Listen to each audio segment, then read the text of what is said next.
नमस्कार दोस्तों, आप सबका स्वागत है मेरे चैनल में।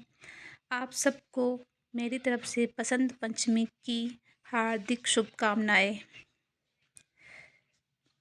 आज हम सुनेंगे इस पावन दिन पर माँ सरस्वती की कथा।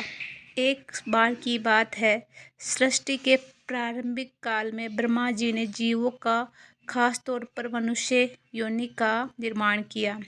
लेकिन अपनी सृजना से वो संतुष्ट नहीं थे।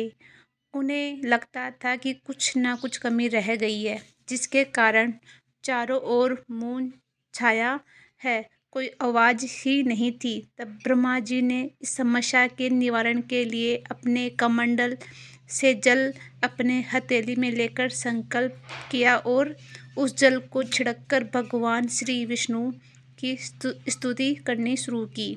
ब्रह्मा जी की स्तुति सुनकर भगवान विष्णु तुरंत ही वहाँ प्रकट हो गए और उनकी समस्या को जानकर भगवान विष्णु ने आदि शक्ति माँ दुर्गा को आह्वान किया। विष्णु जी के द्वारा आह्वान करने के बाद सरस्वती दुर्गा वहाँ तुरंत ही प्रकट हो गई।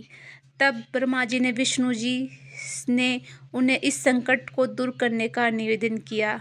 तब ब्रह्मा जी और विष्णु जी की बातों को सुनने के बाद उसी क्षण आदि शक्ति दुर्गा माता के शरीर से सफ़ेद रंग का एक भारी तेज उत्पन्न हुआ, जो कि एक दिव्य नारी के रूप में बदल गया। यह स्वरूप एक चतुर्भुजी सुंदर स्त्री का था, जिनके हाथ में वीणा और दूसरे हाथ में वर मुद्रा में थी और बाकी दोनों हाथों में पुस्तक और माला थी। आदि शक्ति श्री दुर्गा के शरीर से उत्पन्न तेज रूप से प्रकट होते हुए उन देवी ने वीणा का मधुर नाद किया, जिससे संसार में समस्त जीव जंतुओं को वाणी प्राप्त हुई। जलधारा में कोलाहल व्याप्त हुआ और हवा चलने लगी और सरसराहट की आवाज़ होने लगी। तब सभी देवताओं ने शब्द और रस का संचार कर देने वाली उन देवी को वीणा की अर्धशास्त्री देवी सरस्वती कहा। फिर आदि शक्ति भगवती दुर्गा ने ब्रह्मा जी से कहा कि वह मेरे तेज से उत्पन्न हुई है, यह देवी आपकी पत्नी होगी। जैसे लक्ष्मी जी श्री विष्णु की शक्ति है, पार्वती महादेव की शक्ति है, उसी प्रकार सरस्वती देवी ही आपकी शक्ति होगी। ऐसा कहकर आदि शक्ति माँ दुर्गा वहाँ से अंतर्धान हो गई। उसके बाद सभी देवता सृष्टि के संचालन में लग गए।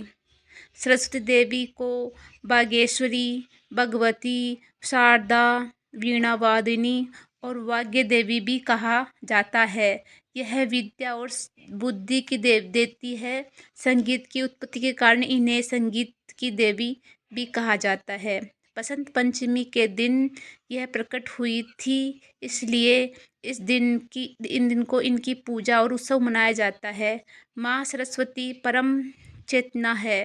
पुराणों के अनुसार श्री विष्णु ने सरस्वती देवी से प्रसन्न होकर उन्हें वरदान दिया था कि बसंत पंचमी के दिन तुम्हारी आराधना की जाएगी, और तभी से इस वरदान के फलस्वरूप पूरे भारत देश में बसंत पंचमी के दिन विद्या की देवी सरस्वती की पूजा होने लगी, जो आज तक जारी है। इस वर्ष बसंत पंचमी 23 जनवरी को होगी। उदय तिथि के आधार पर इस उत्सव को 23 जनवरी को ही मनाया जाएगा। इस दिन पूजा का सबसे उत्तम मुहूर्त सुबह 7:30 बजे से 12:50 तक है। इस दिन गजेश्री देवयोग का निर्माण हो रहा है, जो छात्रों और शिक्षकों के लिए भी बहुत फलदायी माना जाता है। माता सरस्वती की पूजा के लिए इस दिन सुबह जल्दी उठकर स्नान करें और पीले वस्त्र धारण करें। पूजा स्थल की सफाई करें और वहाँ पीला कपड़ा बिछाएं। माँ सरस्वती की प्रतिमा या फिर उनका चित्र स्थापित करें और साथ ही भगवान गणेश जी का भी आह्वान करें, क्योंकि किसी भी का पूजा की शुरुआत गणेश जी की वंदना से ही होती है। देवी माँ को पीले फूल, विशेषकर गेंदे के फूल और सफ़ेद चंदन अर्पित करें।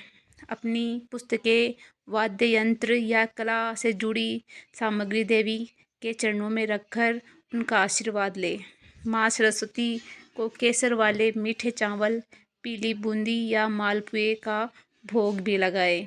पूजा के दौरान मंत्र जाप करें। ओम ऐ सरस्वती सरस्वती नमः। अंत में कपूर या घी के दिए के साथ माँ की आरती करें और बाद में प्रसाद वितरण करें। इस दिन सात्विक भोजन ग्रहण करें और क्रोध और अहंकार से दूर रहें। तथा यह आज की कथा है। आपको आज की कथा कैसी लगी कमेंट में ज़रूर बताएं। अगर आपको मेरी वीडियो अच्छी लगी हो तो वीडियो को लाइक और कमेंट में जय माँ सरस्वती लिखना ना भूलें।